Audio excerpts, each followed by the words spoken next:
Bien, ben voici un premier début avec une plainte qui va de haut en bas, qui vient se cacher en dessous, et puis je vais faire probablement des lignes comme ça.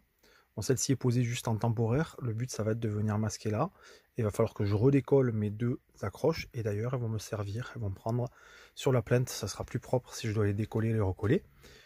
Donc voilà le rendu au début, et je vais en faire au moins 2 ou 3 autres vers le bas, et par la suite peut-être là-bas. Mais bon, c'est quand même pas trop mal. Hop, quand on replie l'écran, ça nous donne quoi? Ça nous donne ça. Voilà. À voir quand ça sera finalisé. Petite corde probablement sur le dessus aussi. Cache vis sur le bois. Enfin voilà, ça avance. Voilà un premier rendu. Donc du coup j'ai essayé de garder le même écart entre les deux espacements là. Donc à peu près 12-13 cm.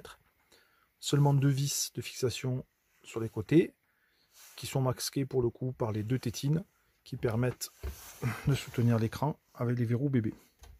Donc je les ai replacés, j'ai utilisé le décapeur thermique pour décoller et la colle chaude pour les coller sur les plaintes.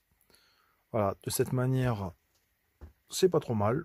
Il me reste juste à faire la prolongation là-bas de 3 bouts de plainte sur le mur d'en face. Et là quand je positionne mon écran, hop là, ça se passe plutôt bien. Hop. Voilà, généralement je le mets à peu près à cette hauteur là. Et voilà le rendu. Bon allez, on attaque cette deuxième partie. Ça avance, j'ai fait l'autre côté. Bon, il y a une anomalie, on est d'accord, c'est que j'ai plus assez de plaintes de nouveau. Donc en attendant, j'ai mis ça. Mais le but c'est d'en refaire une autre correcte, et celle-ci qui a un vernis un peu plus foncé, de la changer. Vient ensuite cette tranche là qu'il va falloir que j'améliore. Ça va jusqu'à la plainte en bas. Et pour ça, je pense que je vais utiliser un coin arrondi que je vais positionner comme ça. Mais vu qu'il y a un écart assez important dessous, je vais probablement découper un bout de plainte qui sera masqué puisqu'en dessous, mais qui fera pile poil la largeur qu'il faut pour plaquer correctement l'ensemble. Voilà. Mais ça sera une prochaine fois, puisque il me manque des plaintes comme je disais. Et voici le rendu. Alors, comme je le disais, il faut que je termine la partie droite là-bas, derrière le siège, pour faire du plafond jusqu'au sol quelque chose de plus sympathique, avec un coin arrondi. Il faut que je remplace aussi les deux qu'on envoie en face sur la droite, là, les deux plaintes qui sont pas bonnes. Manque de longueur et teinte pas exactement la même que les autres. Mais bon, le rendu est vraiment pas mal. Ça permet une nouvelle fois, un peu comme à l'image de la persienne, de délimiter des secteurs en fait. Donc là, c'est clairement le coin informatique.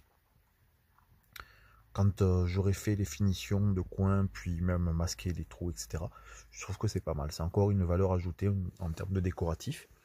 Et puis en termes d'utilité, comme vous l'avez peut-être vu sur la vidéo des étagères que j'ai faite récemment, je peux me servir de ces plaintes pour en mettre soit des crochets, soit refaire un petit rebord étagère en dessous.